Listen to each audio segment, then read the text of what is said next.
Hey gang, Zippo. January 18th, Saturday. I had an interesting week. I absolutely love this air compressor. It's so quiet. Runs awesome. Keeps good pressure. It's a smaller tank on it. Guessing in the 11 to 15 gallon range. This old compressor came out of my late uncle's estate, and I put a new motor on it. Come to find out, the motor wasn't bad. I just wasn't running a direct or high enough amperage circuit for it. But anyway, used this for, let's see, 2006. Used this for 8 years. Guess what she decided to do? The pump's still good, the motor's still good. The tank gave out on me. The button cap's got holes in it, and the bottom's got holes in it. Very little water in it because I kept it drier, but that is just time, I guess. So that left me in a conundrum. I have to have air. You know, I run a variety of different air tools, impact wrenches, air ratchets, drill, grinders, you know, there's lots and lots of different stuff, orbital sanders, DA sanders, and so started doing some bartering, did some trading, got some stuff, got rid of some stuff to make the money. Made a deal with a buddy of mine, Kyle, over at KT Pond. If you guys live in or around the Muncie area, come down to South Madison Street and visit Kyle. He's a great guy. They've got another shop over in Anderson on Scatterfield Road. You can check them out there. His dad's there most of the time. But anyway, really great pawn shop. But he had a very near new air compressor, and he and I struck up a deal. So I did some trade and swap and barter and got some fold money in my pocket, and went from that little, I'm guessing 11 to 15 gallon ish tank up to 26 gallons, 5 horsepower, 150 psi. So on top of having the new air compressor, I piggyback tank so that I can increase my air volume. And I had, with this one, I had a Coleman 11 gallon upright. Noisy! I got it back in, I think, 2001. That was back when they hadn't gotten the quieting those oilless direct drives down to a science yet. And when that thing would go off, it just about deafen you. Now this one's, you know, the new one's oilless also, but it's a lot quieter. But anyway,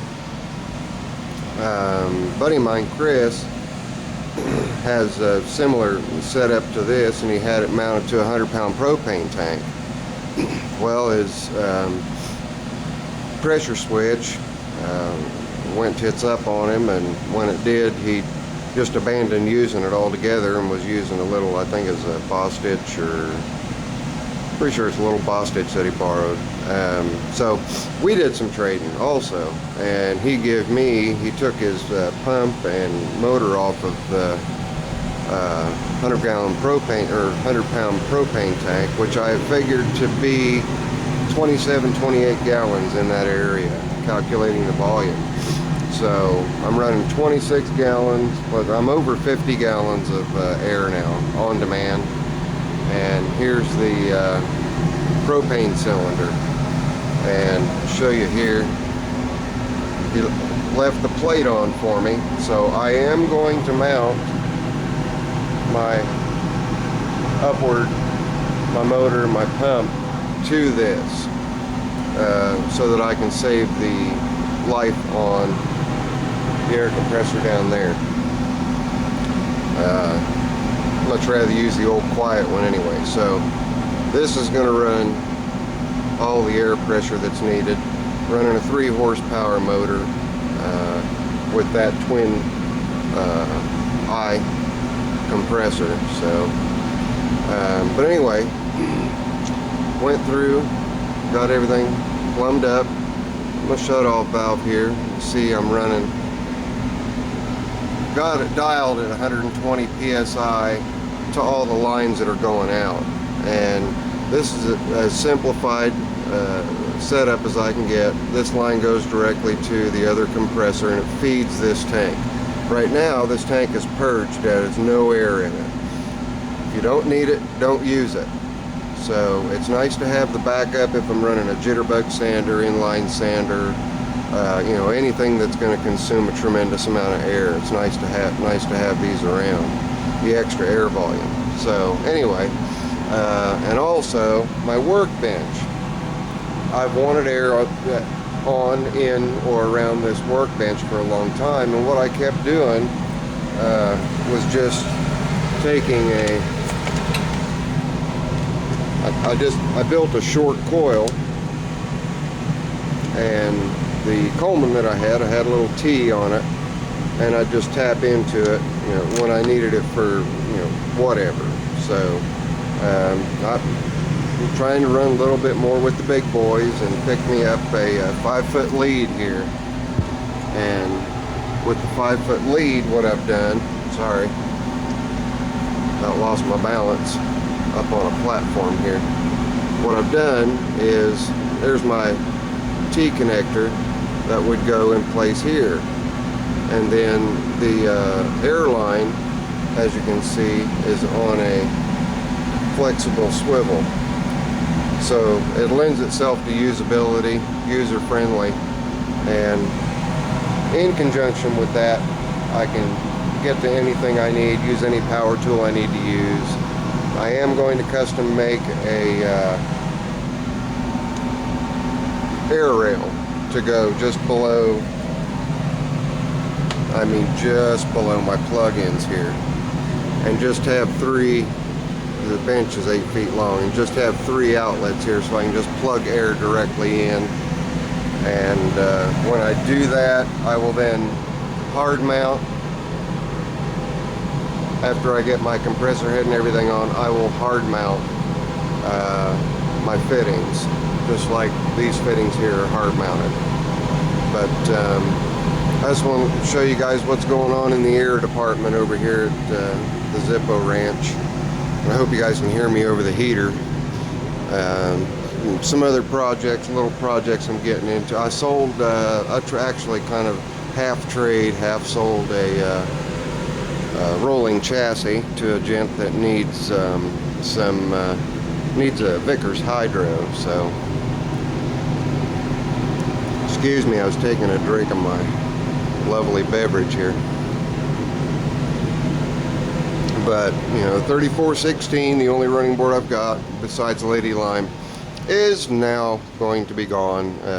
Cody's gonna come pick it up tomorrow, and kind of looking forward to getting rid of it, getting a nice 15 horse off the old Baron, complete starter generator to carburetor, top to bottom, the whole 9 yards. Hadn't been running a number of years, which is atypical for the engines that I typically, let's just throw typically in there as many times as we can.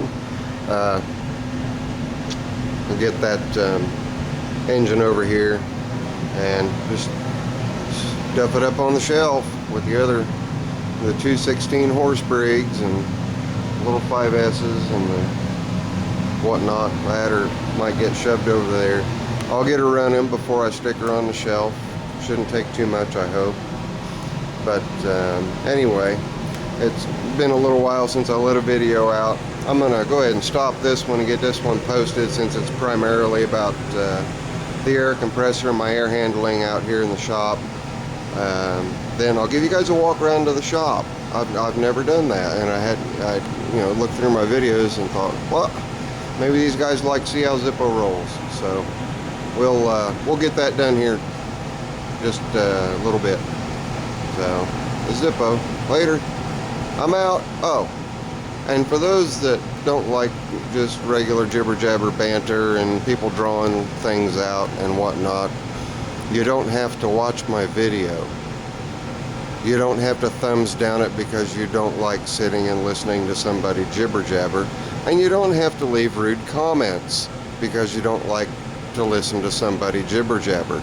That's why we have the browser's back button, and you're given suggestions on the right side of YouTube's visual pane to select a different video to watch. So if you're in a hurry, go watch the 1, 2, 3, and 4 minute long videos on air handling and all that other kind of fun stuff.